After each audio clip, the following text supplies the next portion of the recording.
Distance between parallel plane, समझ रहे हो ना। देखो अब इसमें डी मायने रखेगा, डी को एक तरफ करना होगा, ठीक है। D2 में से D1 घटा लो या D1 में से D2 घटा लो, घटाना किसी में से है, कोई दिक्कत नहीं। पैरेलल प्लेन्स के बीच का डिस्टेंस का फॉर्मूला होता है D2 minus D1 by root under a square plus b square plus c square, अर्थात नीचे का नहीं बदला है। अच्छा ये बोर्ड में पूछा हुआ है, नहीं तो दोनों है एक ही सवाल, एक ही सवाल दोनों नजर आ रहा है क्या। देखो तो ये सवाल और ये सवाल क्या सेम है, सेम ही है, तो कोई एक ही कर लेते, चलो यही कर लेते, क्योंकि यहाँ बोर्ड में पूछा हुआ दिख रहा है। देखो बेहद आसान है, घबराने की कोई बात नहीं है। पहले तो प्लेन को एक जैसा बनाना होगा, ठीक है। तो ये कितना है बोलो, 4x plus 2y plus 4z plus का कितना 5 बराबर कितना है 0। तो ये 4x है, तो इसमें 2 से गुना करना होगा, 2 से गुना करेंगे तो बोलो 4x और प्लस का कितना 2y प्लस 4z, अब माइनस 8 दूनी इधर आके क्या हो जाएगा। अब देखो अब ये कांस्टेंट को घटाना रहता है, तो घटाएंगे, बोलो कांस्टेंट को क्या करना रहता है, बोलो ना कांस्टेंट को क्या करना रहता है, घटाना रहता है। तो जैसे हम घटाएंगे, मान लो घटाना रहता है तो इसको घटाना पड़ेगा, तो देखो माइनस को घटाएंगे तो प्लस हो जाएगा, 16 5 कितना हो जाएगा 21, ये घटाओ लिखते हैं ऊपर 21 बट्टा रूट में इसी का स्क्वायर लिखते हैं, 4 चौका 16, 1 के स्क्वायर सॉरी 2 के स्क्वायर 2 दूनी और 4 चौका 16, 16 16 32 और 4 36, तो 21 और बट्टे में कितना आ जाएगा 6, 7 तिया 21 और 2 तिया 6, 7 बट्टे में कितना आ गया 2, 7/2 कौन सा ऑप्शन, ठीक। बात समझ में आया कि नहीं यार, आसान है, इसमें भी डरने वरने की कोई बात नहीं है। अब देखो अब जो लॉजिक चलेगा उसमें भौकाल मचा देगा ये देखो इस पे सवाल भर भर के बोले हैं ना, बोरे के बोरे बोलो, बोझे के बोझे बोलो, और पांजे के पांजे। एगो कहावत है ना, बोरी में जैबे, न बनने आने आता है तो क्या जाना है बोरा, बोरा में जैबे। The equation of a plane parallel to the plane, इतना देखो इस प्लेन के पैरेलल लिखना है, तो भाई साहब यहां तक कोई बदलाव होने वाला नहीं है, ये बेचारा डी हमेशा बदलता रहता है, ठीक है। के हो जाएगा, पे हो जाएगा, ढे हो जाएगा, तो ये के हो गया, ठीक है। तो अब देखो पैरेलल प्लेन के इक्वेशन पे कितना सवाल पूछा है, पहले 2024 से स्टार्ट करते हैं। अब देखो the equation of plane parallel to, parallel plane के देखो 3 है तो 3 ही होना चाहिए, सब में 3 है, ठीक है। -5 होना चाहिए, -5 है, सही है। इसमें प्लस आ गया, ये गड़बड़ हो गया, इसमें प्लस आ गया, ये गड़बड़ हुआ, लेकिन नन ऑफ दीज है तो और देखना होगा। प्लस का 4z है, मतलब यहां तक सेम होना चाहिए, यहां तक सेम है, मतलब यही इसका क्या है आंसर है, ठीक है। खाली कांस्टेंट बदल जाएगा, बदल गया है ना कांस्टेंट, खाली कांस्टेंट बदल गया। बात समझ में आया। पैरेलल प्लेन में x y z तक कोफिशिएंट हूबहू रहेगा, खाली कांस्टेंट बदल जाएगा। यहाँ 11 के जगह पे 21 हो गया, 11 बेवफा हो गया तो वफा किससे हो गया 21 से, समझ रहा है ना। खाली कांस्टेंट बेवफा होती है, बाकी यहाँ कोई बेवफा नहीं। पैरेलल प्लेन में बेवफा कौन निकल जाती है बताओ, कांस्टेंट। कौन निकल जाती है कांस्टेंट। देखो यहाँ बेवफाई भी वफा हो गया, से वाला बात है। यहाँ देखो the plane parallel to the plane, parallel plane का बताओ यहाँ कितना है 1 -8 -9, तो देखो 1 -8 -9 यहाँ है, क्या 1 -8 -9 है, क्या 1 -8 -9 है, नहीं। यहां तक सेम होना चाहिए, क्या यहां तक सेम है, यहाँ 2023 है, 2023 में पूछबो किया था। बात समझ में आया, खाली कांस्टेंट बदलेगा। देखो ना ये वफा और बेवफा दोनों एक साथ आ गए, ठीक है। मंजिलें दूर है बेवफाई से भी वफा मिल जाता है। प्लेन अब फिर पैरेलल टू द प्लेन 2022 में पूछा हुआ है, ठीक है। अच्छा बताओ, 2 - 3 होना चाहिए, 2 - 3, 2 - 3 इसमें नहीं है, ठीक है। 2 - 3 के बाद +4 होना चाहिए, 2 - 3 +4 यहाँ है, लेकिन यहाँ नहीं है, खाली कांस्टेंट बदलता है। देखो ना 7 के जगह पे क्या आ गया 11। बात समझ में आया? पैरेलल प्लेन में बेवफा कौन निकल जाती है? कांस्टेंट। देखो अब सारा होशियारी तुम्हारा घुसार देगा, समझ रहे हो ना, बहुत होशियारी जमा रहा था। आप देखो अब बहुत बच्चा कहेगा sir none of these, none of these. भाई पहले देखो इसमें किसी से गुना किया है क्या? पहले गुना देखो तब बेवफाई और वफाई खोजना। देखो ये 6 है तो 1 से 1 के था, इसमें 6 से गुना कर देते हैं, 6 - 12 और 12। अच्छा बताओ 6 - 12 12 है कि नहीं? तो ये सब बेवफा है। बात समझ में आया कि नहीं है?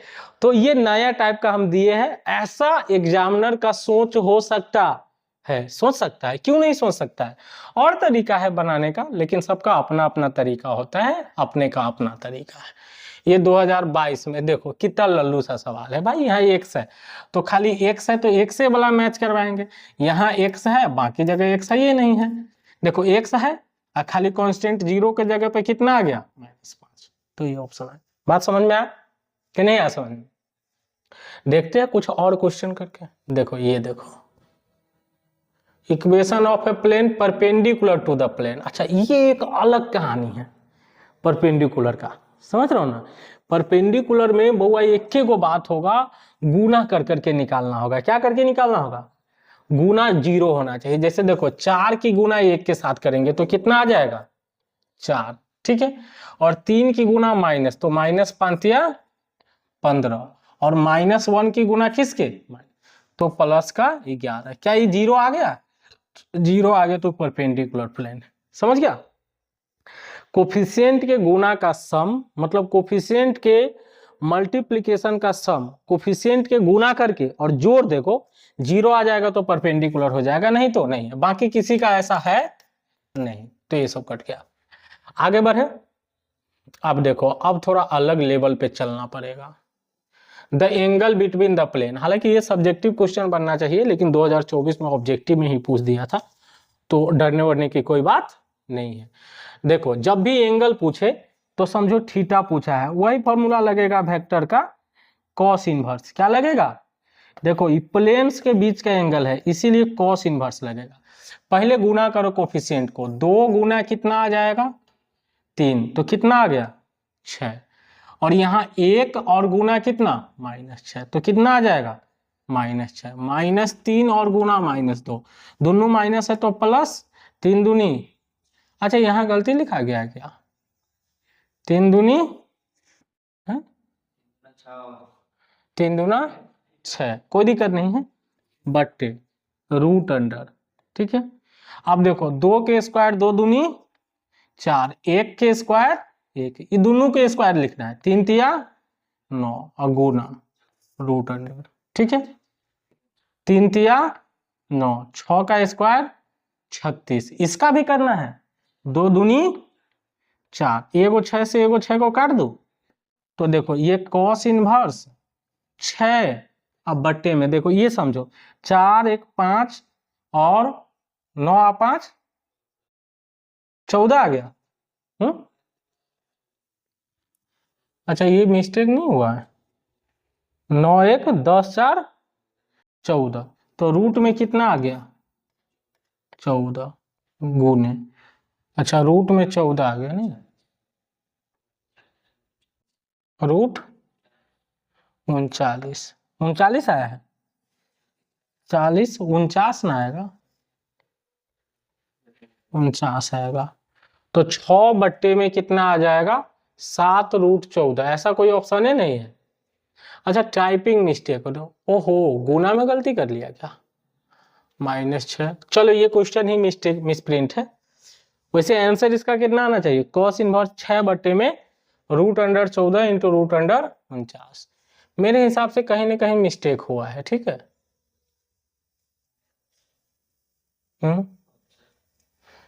ऑप्शन गलती नहीं, यहाँ मेरे हिसाब से 2 होना चाहिए, ठीक है।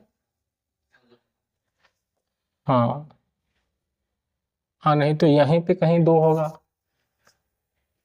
कहीं मिस्टेक है। चलो देखते हैं बाद में।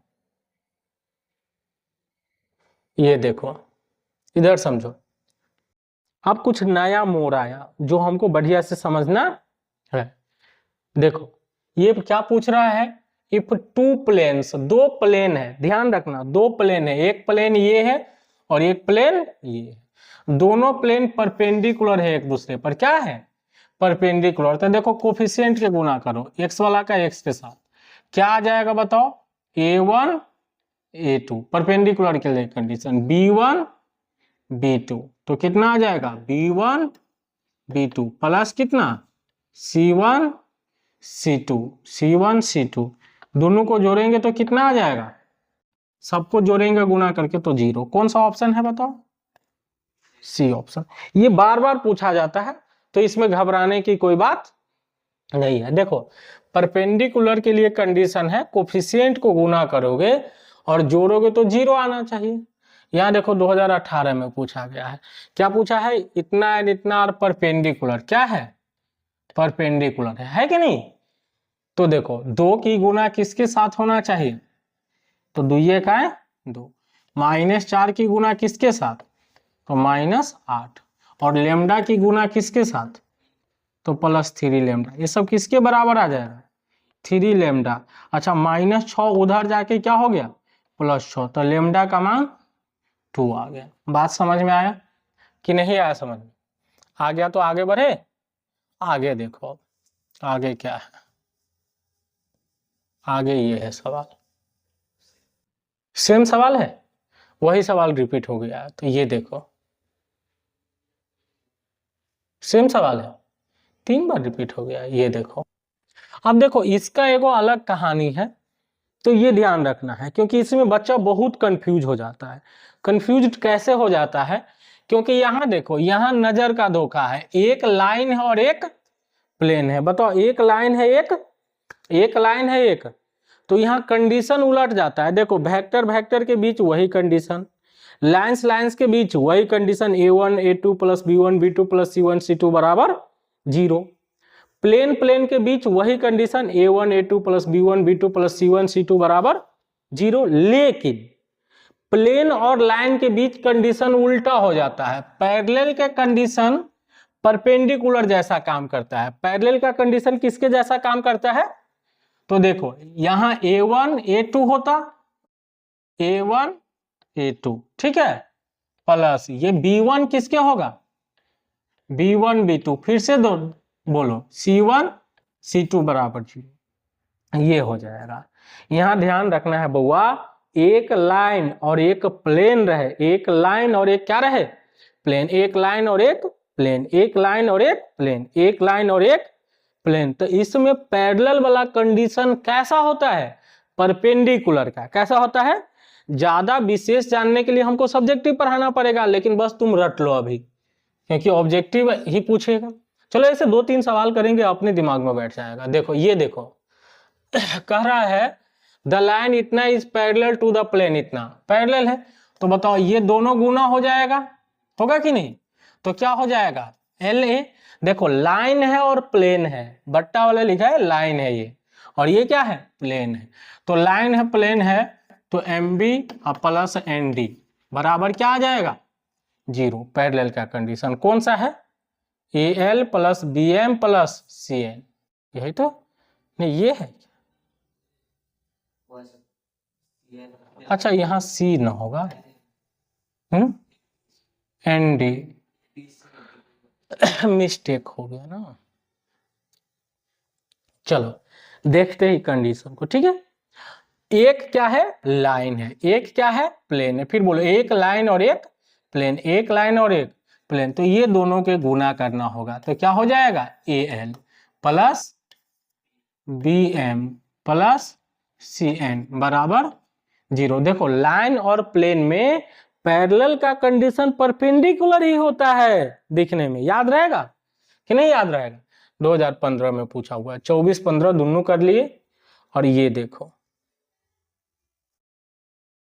देखो ये भी है, इफ द लाइन इतना इज पैरेलल टू द, अच्छा लाइन के डायरेक्शन रेशियो लिखने के लिए एक एक एक है कि नहीं वो देख लेना, नहीं तो माइनस प्लस में ब्लंडर हो जाएगा। अच्छा -1 गुने ए कितना आ जाएगा बताओ, -a, -a से तो ये दोनों स्टार्ट नहीं है, फिर भी देख लेते हैं। 2 गुने बी प्लस का कितना 2b, 3 गुने कितना c प्लस का 3c बराबर कितना हो गया 0, -a plus 2b plus 3c बराबर 0। बात समझ में आया? चलो एक आध सवाल और करते हैं, ये सवाल करो, फिर है पैरेलल। अच्छा इस पे सवाल भर भर के पूछता है, देखो प्लेन है और लाइन है और क्या पूछ रहा है पैरेलल, तो परपेंडिकुलर कंडीशन होगा, 3 गुने ए हो जाएगा 3a, ठीक है। अच्छा 3a से स्टार्ट होने वाला एक गो है तो बाकी तो सब कटिएगा, सी ऑप्शन। अब बाकी पूरी लिखियो सकते हो तुम, 4c प्लस 6d बराबर 0। कोई दिक्कत नहीं? दिक्कत है तो एक और सवाल कर, आज का लास्ट सवाल है। और सेम सवाल है क्या? सेम है तो कोई दिक्कत नहीं है, रहने देते हैं। तो मेरे प्यारे साथियों इस तरह से हम बहुत ही सफलतापूर्वक वेक्टर और 3D को पार कर चुके हैं। इससे ज्यादा खुशी क्या ही मिल सकता है। सपनों की नगरी में ढूंढ रहे थे अपनों को, लेकिन ना तो अपना मिला और ना उसके बाद सपना मिला। चलो यहां तक समझने में कोई दिक्कत नहीं होगा। हम लोग अब स्टार्ट करेंगे मैट्रिक्स और डिटर्मिनेंट, छोटा सा टॉपिक है, 2 से 3 वीडियो में पूरा खलास हो जाएगा, मजे में पढ़ेंगे। बहुत ही आसान टॉपिक है, सबसे आसान टॉपिक मैथ का क्या है, मैट्रिक्स और डिटर्मिनेंट।